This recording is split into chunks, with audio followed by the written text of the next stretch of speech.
Former Citizen Coalition for Change CCC presidential candidate Nelson Chamisa has not moved on from the disputed 2023 general election in Zimbabwe. Sana bena mashoko anomudata una Nelson Chamisa achiti hapana kwatiri kuenda kuna 2028 hatisviki hatitauri neya 2028 sati tapedzerana nawo ma disputed elections emuna 2023.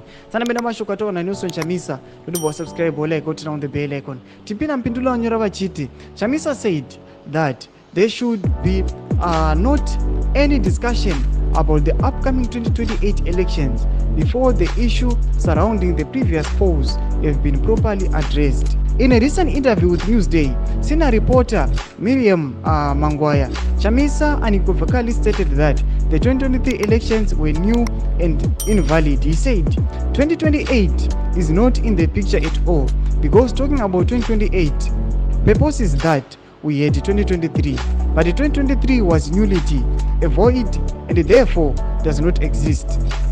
There was nothing and nothing stands on a nothing. Nelson Chamisa arikuya addressa pana pamu interview ari kuita mashuke kuti aiwa 2028 hatingambokurukuri pamusoro payo kana isu tichiona kuti 2023 zvinhu hazvina kufamba zvakanaka uye hatina kupedzerana nawe haana kuadresiwa uye measures haana kuiswa in place. Siyo muripoti yakaiswa in place nekuda kwema 2023 elections.